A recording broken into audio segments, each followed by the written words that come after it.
আল্লাহ রাব্বুল আলামিন মানুষের আমল ওজন করবেন। মানুষের আমল আল্লাহ পাক সেদিন গণনা করবেন না, ওজন করবেন। মাওয়াজিনাল কিসত লিয়াউমিল কিয়ামা, নেকটি আল্লাহ পাক ফিট করবেন কিয়ামতের দিন ওজন করার জন্য। ওজনী আমল, ভারী আমল, যে আমলের কদর মর্যাদা অনেক বেশি, অথচ পালন করা খুব সহজ। একজন মানুষ যদি সেহরি খেয়ে সারাদিন না খেয়ে থাকে, মসজিদে বসে থাকে, আর নিজেকে জৈবিক চাহিদা থেকে ফিরিয়ে রাখে, রোজা হয়ে গেছে। রোজা এমন এক আমল, যে আমল মানুষের কঠিন থেকে কঠিনতম গুনাহ থেকে মুক্ত করে জান্নাতে পৌঁছিয়ে দেয়। বলেন সুবহানাল্লাহ। কঠিন থেকে কঠিন পাপ মোচন করে আল্লাহ পাক শুধু এই রোজার বিনিময়েই জান্নাত দিয়ে দেন। হাদিসে পাকে আসছে, রাসূল পাক সাল্লাল্লাহু আলাইহি ওয়াসাল্লাম মিম্বরে উঠতেছেন। রমজানের আগে আলোচনা হয়েছে, জিবরাইল আলাইহিস সালাতু ওয়াস সালাম এসে বললেন, যে ব্যক্তি নাকি তার পিতামাতার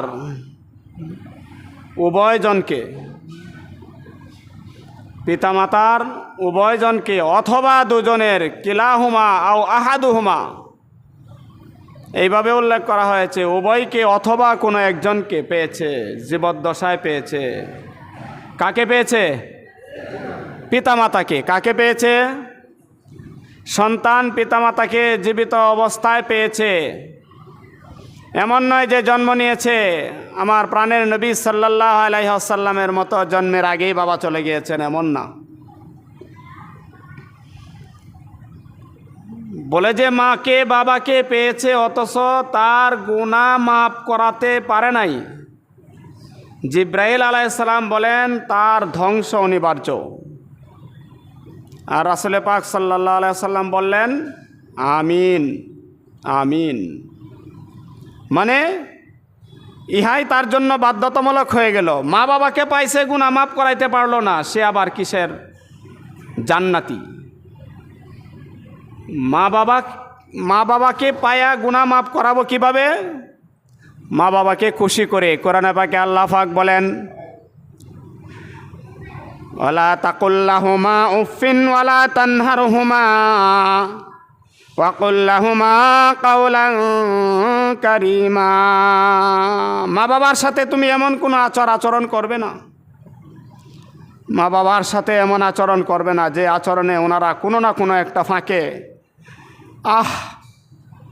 শব্দ বের করে, উফ শব্দ বের করে, আমার ফুতে কি করলো, আমার সন্তানে আমার কি করলো, এমন কোনো দুঃখ বেদনাদায়ক শব্দ যেন সে বের না করে তোমার জীবদ্দশায়।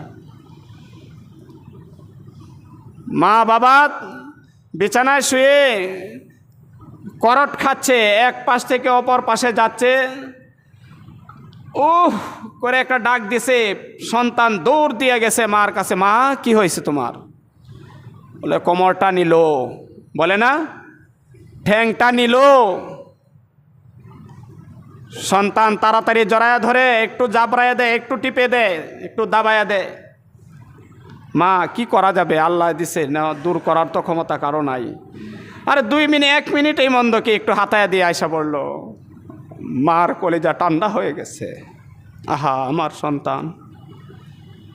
সন্তানের হাত গায়ে লাগার সাথে সাথে মনে হয় যেন মায়ের শরীর শীতল হয়ে গেছে। সন্তান যেমন চিৎকার করে, শিশু সন্তান মা একটু ধরতেই যেমন ঠান্ডা হয়ে যায়, এমন। 2 নম্বর বলেছেন জিবরাইল আলাইহিস সালাম আবার কি যেন বললেন, নবীজি বললেন আমিন। কি বললেন? বললেন ও রাসূলুল্লাহ, আপনার নাম নেওয়া হয়েছে মুহাম্মাদুর রাসূলুল্লাহ, বলেন সাল্লাল্লাহু আলাইহি ওয়াসাল্লাম, বলে আপনার নাম নেওয়া হয়েছে আর আপনার উপরে দুরূদ পড়ে নাই। এই হতভাগাকে যেন জান্নাতে না দেওয়া হয়, জাহান্নামে দেওয়া হয়, তার জন্য সর্বস্ব শেষ হয়ে যায়। নাউজুবিল্লাহ। আমরা কত দুরূদ শরীফ, নবীর নাম শুনি, দুরূদ শরীফ পড়ি না। তবে একটা জিনিস কি, আমি এখানে দাঁড়িয়ে বা ক্লাসে বা কোথাও একটা মজলিসে দুরূদ নবীর উপরে নবীর নাম নেওয়া হয়েছে, যেমন আমি প্রথমে খুতবায় আমার নবীর নাম নেই, শেষে সাল্লাল্লাহু আলাইহি ওয়াসাল্লামও বলি, আপনারাও সাথে সাথে বলে নেবেন। এরপরে আরও যদি এই মজলিসে থাকাকালীন আরও যতবারই হোক না কেন আপনার জন্য যথেষ্ট হয়ে যাবে, আর না বললেও চলবে, বলেন যদি সওয়াব বেশি পাবেন। 3 নাম্বার যেই কথাটা বলার জন্য আজকে আমি আপনাদের কাছে মনস্থ করেছি সেটা হলো, জিবরাইল আলাইহিস সালাম আবার কি যেন বললেন, নবীজি বললেন আমিন। আর সেই কথাটা হলো, জিবরাইল আলাইহিস সালাম যা বলেছিলেন তা হলো, রমজানুল মুবারক একজন মানুষ পেয়েছে, মানুষ, একজন মুমিন ঈমানওয়ালা রমজান পেয়েছে, আর তার জীবনের গুনাহগাতা ক্ষমা করতে পারে নাই, সেও যেন ধ্বংস হয়ে যায়, অর্থাৎ তার জন্য যেন জাহান্নাম। প্রাণের নবী সাল্লাল্লাহু আলাইহি ওয়াসাল্লাম, দয়ার নবী, মায়ার নবী, কারো জন্য কোনোদিন বদদোয়া করেন নাই। এখানে সেই বদদোয়াকেও সমর্থন করে বললেন আমিন, যে হ্যাঁ ইহাই হওয়া উচিত। কারণ অনেক ওজনী এক মাস, অনেক দামি এক মাস, কাদ আদাল্লাকুম শাহরুন আযীম, মহান মাস, শাহরুস সবর, সবরের মাস, শাহরুল মুওয়াসাত, সমবেদনার মাস, বলে সব প্রকাশ হয়ে যাবে রোজা রাখলে। আল্লাহু আকবার। আর ইতিকাফ করলে তো একেবারে সব কিছু মকবুল হয়ে গেল, ঘরে খালি আল্লাহর ঘরে খালি বসে থাকলো, সব মাপ হয়ে গেল। শুধু মাপই হলো না, সবে কদরও সে পেয়ে গেল, বাধ্যতামূলক লিখে দেওয়া হলো। ইতিকাফে ঢুকেছে মানে সবে কদর লিখে দেওয়া হয়েছে। সুবহানাল্লাহ বলবেন না? আল্লাহ। রাসূল পাক সাল্লাল্লাহু আলাইহি ওয়াসাল্লাম বলেন, রাগিমান ফুরাজুলিন দাখালা আলাইহি রমাজান সুম্মান সালাখা ক্বাবলা আন ইগফারা লাহু। আল্লাহ। প্রাণের নবী বলেন, ওই ব্যক্তি নাকে মাটি লাগুক, অর্থাৎ তার ধ্বংস হয়ে যাক, তার সর্বনাশ হয়ে যাক। নাকে খত দেয় না, সবচেয়ে বড় শাস্তি গ্রামে, নাক দিয়া মাটিতে ঘষা দে, তো ঘষা দে, মাথা সিল্লে আল কাতরা লাগাই দে। দরবার গ্রামের প্রধানীরা দরবার ফায়সালা করছে, যে অপরাধ করছে গলার জুতার মালা লইয়া সারা গ্রাম ঘুরবে, বলে না ওই সময় ছিল নাকে খত দিবে। রাগিমান ফুরাজুলিন, তার নাকে মাটি লাগুক, অর্থাৎ তার ধ্বংস হোক, সর্বনাশ হোক। দাখালা আলাইহি রমাজান, সে রমজানে উপস্থিত হয়েছে, অর্থাৎ রমজানে সে জীবিত পৌঁছেছে, রমজান আসার আগে মরে নাই, হায়াত পাইছে, রমজান পাইছে। বলে এরপরেও সুম্মান সালাখা, এমনিভাবে রমজান চলে গিয়েছে, রমজান তার উপর দিয়ে চলে গিয়েছে, অথচ ক্বাবলা আন ইগফারা লাহু, তার জীবনের গুনাহগাতা ক্ষমা করাইবার আগেই রমজান চলে গিয়েছে। তো ভাই, আমাদের কাছ থেকে তো রমজান চলেই গেল, জীবনে আর এক রমজান আল্লাহ পাক মিলায় কিনা? হ্যাঁ, সেই বৃদ্ধ থেকে নিয়ে একেবারে পোলা পর্যন্ত, এই ছোটো বাচ্চারা পর্যন্ত আর এক রমজান পায় কিনা সন্দেহ আছে। সন্দেহ আছে কিনা? না আপনারা নিশ্চিত যে না রমজান আরেকটা পাইমু, ওই সময় মাফ করাই মনে, ওই সময় মাফ করাইব না, আশা রাখার সুযোগ নাই। রমজান শেষ, আজকে 27 রমজান, সর্বোচ্চ আর 3 দিন বা 2 দিনের ভিতরে তো শেষই। কি বলেন? হ্যাঁ, শনি রবি 2 দিন আশা করা যায়, 2 দিন তো নিশ্চিত আমরা গণনায় পাবো যদি হায়াত থাকে। আর তৃতীয় দিন সোমবারেও আমরা পাইতে পারি যদি 30 হয়। কি বলেন, ঠিক কিনা? এখনো সময় আছে রাব্বুল আলামিনের দরবারে চোখের পানি ফেলার। আল্লাহ রাব্বুল আলামিন ফেরেশতা নাজিল করে দেন। কাবকাবাতিম মিনাল মালাইকাতি, ফেরেশতার এক দল এসে যায়, যারা নাকি রমজানে দাঁড়িয়ে বসে সেজদারত অবস্থায় যেভাবে আল্লাহকে ডাকতেছে, বলে তাদের আমলগুলো ডেলি ডেলি পৌঁছানোর জন্যে, রব্বুল আলমিনের কাছে পৌঁছানোর জন্যে ফেরেশতা পাঠিয়ে দেওয়া হয়, ফেরেশতার দল পাঠিয়ে দেওয়া হয়। একজন ফেরেশতাই যথেষ্ট সারা দুনিয়ার মানুষের আমলগুলো নেওয়ার জন্য, অথচ যাকে যাকে দলে দলে ফেরেশতা পাঠিয়ে দেওয়া হয়, সব আমল পৌঁছানো হয়, যাই করেন সব পৌঁছে দেওয়া হয় সাথে সাথে। এমনি সারা বছরের আমল চলে, সোমবারে আর বৃহস্পতিবারে আল্লাহর কাছে পৌঁছানো হয়। এই জন্য রাসূল পাক সাল্লাল্লাহু আলাইহি সাল্লাম সোমবার বৃহস্পতিবার রোজা রাখতেন নিয়মিত। কেন? উনি বলতেন যে আমি চাই, আমার পছন্দ হয় ইহা যে আমার আমলটা আমার রোজা অবস্থায় আল্লাহর কাছে পৌঁছুক। উম্মতের মাঝে অনেক ব্যক্তি আছে রোজা রাখে। যাক, যে কথা বলতে চাইছিলাম ভাই, রমজান তো প্রায় শেষ, এখনো সময় আছে। তওবা করো, তওবা করো, তওবা। আস্তাগফিরুল্লাহ, আস্তাগফিরুল্লাহ বলে কেঁদে কেঁদে আল্লাহর দরবারে তওবা করো। তোমার কান্না আসে না, চোখ দিয়ে পানি আসে না, তুমি কান্নার ভান করো, ভাব ধরো যে তুমি কাঁদতেছ। আস্তাগফিরুল্লাহ, উজিবু দাওয়াতাদ দাঈ ইযা দাআন। তুমি যখন কেঁদে কেঁদে রাব্বুল আলামিনের কাছে কিছু চাইবে, সাথে সাথে আল্লাহ পাক কবুল করে নেবেন, সাথে সাথে কবুল করে নেবেন। এই জন্য ভাই, রমজান তো শেষ হয়ে গেছে। আজকে রাত্রে সেজদায় পড়েন, জুমার নামাজে চোখের পানি ছাড়েন, রাত্র হতে সেজদায় পড়েন, কাঁদতে থাকেন, চোখের পানি জড়াইতে থাকেন। আল্লাহ, জাহান্নামের আগুন কিভাবে আমি সইব, জাহান্নামের আগুন কিভাবে সইব, তোমার বিষাক্ত সাপের ধ্বংসন কিভাবে আমি সহ্য করব, সেই অগ্নিবেত আমাকে কিভাবে আঘাত করবে, আমি কিভাবে সহ্য করব। আল্লাহ, তোমার শাস্তিকে ডরাই, ভয় পাই, তুমি মাফ করে দাও। আজকেই কাঁদেন, আজকেই মাপ চায় নেন। আসলে রমজান তো যেভাবে পালন করার আমরা তো করতে পারি নাই। চোখে একটা বেগানা মহিলা পড়বে না, অসম্ভব, এটা একবারে কঠিন হয়ে গেছে। যাক, আল্লাহ পাকের কাছে এখনও সময় আছে, এই 3 দিন কান্নাকাটি করে মাপ চায় নেন। 2 নাম্বার হলো, রমজান শেষ হইলে পরে ঈদের নামাজ, ঈদের রাত্রি, এত বড় রাত্রি, এত দামি রাত্রি, বলে যে ওই রাত্রিতে যদি কেউ আল্লাহ রাব্বুল আলামিনের দরবারে মান কামা ইহতিসাবান, ঈদের রাত্রিতে যারা নাকি দাঁড়াবে গুনামাপের আশায়, নেকের আশায়, লাম তামুত কালবুহু, তার কলব মরবে না। ইয়াওমা তামুতুল কুলুব, যেদিন দুনিয়ার অন্যান্য পাপিষ্ঠদের অন্তর, কলব, রূহ, আত্মা মরে যাবে, মরার মতো থাকবে, অর্থাৎ তার কোনো পাওয়ার থাকবে না, শক্তি থাকবে না, ক্ষমতা থাকবে না। এরকম হবে না ওই ব্যক্তির কলব। তার এই কলব যদি জিন্দা না থাকে, সেই কলব যদি শক্তিমান না থাকে, তাহলে নিশ্চিত বুঝে নিতে হবে যে এই কলবে পাপের বোঝা চেপে গিয়েছে, এই কলবে পাপের বোঝা চেপে গিয়েছে। এই জন্য সে এখন দুর্বল হয়ে গেছে, আর কিছু করার সুযোগ নাই।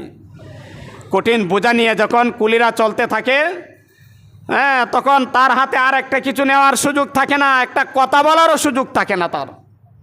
এত কঠিন কষ্ট হয়। কুলির বোঝা দেখছেননি?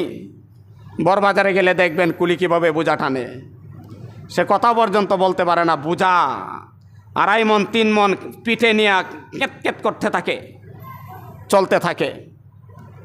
তো বলে ওই দিন ওই কলব এমন পাপের বোঝায় ভারাক্রান্ত, ভারী হয়ে যাবে না, জিন্দা থাকবে, শক্তিমান থাকবে, যদি ঈদের রাত্রিতে কেউ ইবাদত করে। ঈদের নামাজে যদি উপস্থিত না হয়, তার চাইতে গুনাহগার তো আর কে হইতে পারে? ঈদের নামাজেও যায় না, বলে যে তবে ঈদের নামাজে যাওয়ার আগে তুমি অবশ্যই ঈদুল ফেতরা আদায় করে যাবে। ফেতরানা কত বলে গেছিলাম? 110 টাকা জন প্রতি। ছোট থেকে বড় সকলের, বাসার চাকর সহ সবার পক্ষ থেকে, নিয়মিত চাকর, মুনি, কর্মচারী যারা নিয়মিত, আজকে কামলা নিছেন, মজুরি নিছেন, এটা না, বলে তার পক্ষ থেকেও আপনি ফেতরা আদায় করতে হবে। জন প্রতি 110 টাকা ঈদের নামাজে যাওয়ার আগেই অবশ্যই আদায় করে যাবে। 2 নম্বর 3 নম্বর আরেকটা কথা বলতেই হয়, সেটা হলো সময় তো আমাদেরকে ধরা দেয় না। 3 নম্বর আরেকটা কথা না বললেই না হয়। রাসূল পাক সাল্লাল্লাহু আলাইহি ওয়াসাল্লাম বলেন, ঈদের দিন হলো মুমিনের আনন্দের দিন। আনন্দ কিসের? আনন্দ কাকে বলে? আনন্দ বুঝিনি আমরা, আনন্দ বুঝি না। বলে যে আমি অসুস্থ, আমার এই শক্তি নাই, অথচ আমার মা অসুস্থ হয়ে গিয়েছে, মাকে কাঁধে নিয়ে দাঁড়াইবার তো শক্তি আমার নাই। এরপরে আমি আমার মাকে কাঁধে নিয়ে কোলে নিয়ে হাসপাতাল পর্যন্ত গিয়েছি, নিতে নিতে মারা গিয়েছে। বলে মারা যাক আর না যাক, আমি যে নিতে পেরেছি এত কষ্ট করে, এরপরেও আমার কাছে আনন্দ লাগতেছে। হ্যাঁ, আনন্দ লাগতেছে। আনন্দ মানে কি শুধু ডাক ডোল বাজায়া নাচা গাওয়া, এটার নাম আনন্দ? খুশি? আমরা তো ইহাকেই বুঝি খুশি, যে রং তামসা করাই খুশি, গান বাজনা বাজানোই খুশি, ডাক ডোল। এই যে কি কয়, এক ধরনের ব্যবসায়ীও আছে, এদেরকে আল্লাহ রাব্বুল আলামিনের কাছে পছন্দনীয় ব্যবসায়ী বলা যাবে না। ঈদের দিন বাজনা ভাড়া দেয়, আর যারা ভাড়া নেয় সকলেই সমান। আমি অনুরোধ করব, কেউ ওই বাজনা কি কয় এমন বড় বড় বাক্স ভাড়া দেয়, যে ভাড়াও দিবেন না, যুবকরা কেউ ভাড়াও নেবেন না। আরে যুবকরা তো থাকতে পারবে না ভাড়া না নিয়া, কারণ যুবকদের মনকে, দিলকে, রুহকে, কল্পকে শয়তান এমনভাবে ক্যাপচার করে যে একটার পিছনে হাজার হাজার শয়তান লেগে যায়, সে আর মনকে নিজের কন্ট্রোলে রাখতেই পারে না।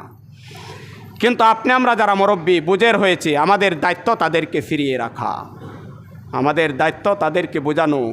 ঈদের আনন্দ নাচ গানের মধ্যে নয়। আর মেয়েরা সেজে গুজে বেপরদা রাস্তায় বের হয়ে রং তামসা করাই আনন্দ নয়। বলে যে ঈদের আনন্দ হইল ইহা, যে সারা মাস রোজা রেখে ঈদের দিন গিয়ে রাব্বুল আলামিনের কাছে খোলা আকাশের নিচে বসে রাব্বুল আলামিনের কাছ থেকে ক্ষমা নিবে, জান্নাতের সার্টিফিকেট নিবে। সুবহানাল্লাহ। 10 বছর লেখাপড়া করছে, 10 বছরেই পাস করছে, কিন্তু 10 বছর পরে একটা সার্টিফিকেট যে পাইছে, আনন্দ কাকে বলে? মেট্রিক পাস করছে। জীবনে 30 বছর পর্যন্ত লেখাপড়া করার পরে একটা সার্টিফিকেট, একটা লেটার আসছে, সেই লেটারটাকে বলা হয় জয়েন লেটার। চাকরিতে জয়েন দিবে, অ্যাপয়েন্টমেন্ট লেটার দিলাইছে। এই যে আনন্দ, খুশি, বলে যে এমনিভাবে একটা আনন্দের সার্টিফিকেট, একটা খুশির সার্টিফিকেট তুমি পাবে ঈদের দিন, তোমাকে জান্নাতের সার্টিফিকেট দিয়ে দেওয়া হবে। বলেন না সুবহানাল্লাহ। এটা হলো আনন্দ।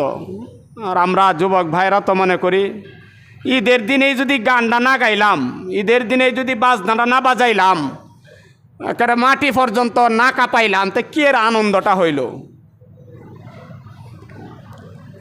যুবক ভাইরা কি বুঝছেন নাকি এটাই আনন্দের কথা নাকি?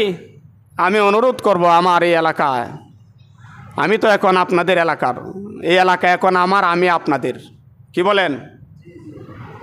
না, আমি আপনাদের না, আমি আপনাদের, আপনারা আমার, আমার এলাকা এটা, যদিও থাকি না এরপরেও আমার।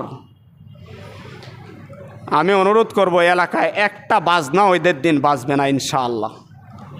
আপনারা বাজনা বাজাইতে বাধা দিবেন তো ইনশাআল্লাহ? দিবেন? যুবকরা কেউ যাবেন না তো ইনশাআল্লাহ বাজনাতে? আপনারা বাজনায় গিয়ে আপনি শুধু পাপিষ্ট হলেন না, আমি ইচ্ছা না করলেও আমার কান দিয়ে সেই বাজনা ঢুকবে, শুনতেই হবে। আমাকেও আপনি পাপী বানানোর জন্য বাধ্য করলেন, আমি পাপী না হওয়ার জন্য চোখের পানি ফেললাম। আর এমনিতেই তো আপনি পাপী হলেন, আমার এই চোখের পানি কেন ফেলালেন? এর কারণে আপনিও আরেকটা পাপের বোঝা আপনার ঘাড়ে ঢুকবে, আপনার কাঁধে আরেকটা পাপের বোঝা ঢুকবে। কেন আপনি আমাকে এই বাজনা বাজিয়ে কষ্ট দিলেন? শুধু আমি সুস্থ মানুষ গুনার ভয়ে আমি কষ্ট পেয়েছি এমন নয়, অনেক ছোট বাচ্চা আছে বাজনা পায়া ছিট মেরে উঠবে, সে বদদোয়া দিতে পারবে না, কষ্ট নিতে পারবে না, কিন্তু অটোমেটিক আপনার ঘরে একটা বোঝা, পাপের বোঝা ঢুকবে। একজন অসুস্থ রুগী আছে, বাজনার কারণে কষ্ট হয়েছে, অটোমেটিক আপনার এই পাপের বোঝা আরেকটা বোঝা আপনার কাঁধে চাপবে।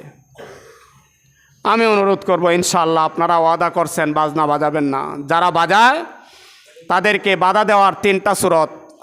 লাঠি মারা না। সর্বপ্রথম সূরত হইল গিয়ে আপনি মাইকটা বন্ধ করে দিবেন, একেবারে বন্ধ, তার নষ্ট করে ফেলবেন, যে না তার বাজানি যেত না, বলে যে এটা তো কঠিন। তারপরের হইল যে আপনি না পারলে কি করবেন, জবানে শুধু তাকে বুঝাবেন, ভাই, বাবা, ভাতিজা, এটা করো না, ঈদের দিন গুনাহ হবে, পাপ হবে, ঈদের দিন ভালো একটা দিন, জান্নাতে যাওয়ার একটা দিন, বাবা এটা করো না। আমার মনে হয় এতটুকুতেই আমার এই যুবক ভাই বোনেরা সবাই ক্ষান্ত হয়ে যাবে, শান্ত হয়ে যাবে, বুঝ হয়ে যাবে। একটা মেয়েও হয়তো বেপরদায় বের হবে না, একটা পুরুষ হয়তো গান বাজনায় লিপ্ত হবে না, ইনশাআল্লাহ, আমার একিন। কারণ এই হইলেও কি বলে, খারাপ হলেও এত খারাপ না। এরপরেও যদি না পারা যায়, 3 নাম্বার বলেছে যে তুমি দিল থেকে ইহাকে ঘৃণা করতে থাকবে, বারবার ঘৃণা করতে থাকবে, আহ কি করতেছে, আহ কি করতেছে। তো আল্লাহ রাব্বুল আলামিন, আপনি আমাকে এই রমজানুল মুবারক তো দিয়েছেন, আপনি আমার জীবনের গুনাহ ক্ষমা করানোর জন্যে। সেই রমজান চলেই গিয়েছে বলা যায়। সেই রমজানে যতটুকু পারছি, বাকি সময়টায় যেন একটু চোখের পানি ফেলতে পারি, অন্তর থেকে তওবা করতে পারি, ক্ষমা চাইতে পারি। আপনি এই একিন নিয়ে ক্ষমা চাবেন যে আমি ক্ষমা চাইতে দেরি হবে, আমার আল্লাহ আমাকে ক্ষমা করতে দেরি হবে না, ইনশাআল্লাহ। এই একিন আপনার অন্তরে রাখবেন এবং অতীতের গুনাহ সব ওই দিন রাব্বুল আলামিনের কাছে তুলে ধরে বলবেন, আমার কত যে গুনাহ আমি জানি না, আমার হাতের আছে, চোখের আছে, পায়ের আছে, দিলের আছে, আমার মনের আছে, সব গুনার জন্য ক্ষমা চাই। আর বান্দার হক যদি কোনো কিছু মেরে থাকে, আল্লাহ তুমি তাকে আমার সামনে এনে দাও এবং এই হক পরিশোধের তৌফিক দাও, ব্যবস্থা করে দাও। যদি তিনি না থাকে, তাকে ক্ষমা করে দাও, যাতে তার সে যেন আমার কাছে কিছু নেওয়ার জন্য আসার দরকার না পড়ে। ক্ষমা করে দিলে আপনার কাছে আসবে না, নিতে আসবে না। তার জন্য এইভাবে দোয়া করবেন, আল্লাহ তাকে মাফ করে দাও। আর ঈদুল ফিতরে যাওয়ার আগে কিছু নিয়ম আছে। তাকবীর বলতে বলতে যাওয়া, আল্লাহু আকবার, আল্লাহু আকবার, লা ইলাহা ইল্লাল্লাহু, আল্লাহু আকবার, আল্লাহু আকবার, ওয়ালিল্লাহিল হামদ। বলেন আল্লাহু আকবার, আল্লাহু আকবার, লা ইলাহা ইল্লাল্লাহু, ওয়াল্লাহু আকবার, আল্লাহু আকবার, ওয়ালিল্লাহিল হামদ। এই তাকবীর ঈদের মাঠে যাওয়ার আগে জোরে জোরে বলতে বলতে যাবেন। একজন মানুষও বলে না, খালি গপ করতে করতে যায়, আলাপ করতে করতে যায়। আমরা ইনশাল্লাহ এইভাবে যাব না, ঈদের মাঠে দোয়া তাকবীর বলতে বলতে যাব তো ইনশাল্লাহ। আর ফিতরা আদায় করে তারপরে ঈদের মাঠে যাব। আর ঈদের মাঠ থেকে এসে আসার সময়ও রাস্তায় এই তাকবীর বলতে থাকবো। আল্লাহর ওয়াস্তে যেই কথাটা বললাম, গান বাজনা, আনন্দ উল্লাস, বেপরদায় চলাফেরা, যে সমস্ত মা বোনদের আওয়াজ যাইতেছে, কানে আওয়াজ পৌঁছতেছে, আমি অনুরোধ করব আপনার মেয়েকে আপনি রক্ষা করুন। মেয়েরা সংযত হন, আপনারা বেপরদায় রাস্তা বের হবেন না। সাজবেন, ঘরে সাজবেন, বাহিরে আসবেন না। বলে এত টাকা দেওয়া শাড়ি কিনলাম, জামাই কিনলাম, সাজলাম, না দেখাইলে কের সাজা হইল? আরে দেখান, মহিলাদেরকে দেখান, ঘরে দেখান, স্ত্রীরা স্বামীকে দেখান। স্ত্রীরা তো একটা অভ্যাস, এরা কি বলে, বাজতে বাজতেই সময় যায়, স্বামীকে তার সাজ দেখাইব কখন? আপনার এটা একটা সবের কাজ। আল্লাহ পাক আপনি আমাকে তৌফিক দান করুন, এই রমজানে যেন আমি যে কয়দিন আছে ক্ষমা করায় ফেলতে পারি, আমি যেন রাব্বুল আলামিনের এই বদদোয়ার মধ্যে না পড়ি, আর দিনগুলো যেন সুন্দর করে কাটাইতে পারি। আল্লাহ পাক তৌফিক দান করুন। ওয়া আখিরু দাওয়ানা আলহামদুলিল্লাহি রাব্বিল আলামিন। আমরা মসজিদে এই রমজান যদি চলে যায়, আরেক রমজান তৌফিকে যদি না দেয় হয়তো পাবো না। রমজানে 1 টাকার দানে 70 গুণ বেশি সব। আমরা যদি কেউ প্রস্তুত হয়ে থাকি, না হইলেও মনকে প্রস্তুত করেন, পকেটে হাত দেন, যে যা নিয়ে আসছেন একটু দিয়ে দেন।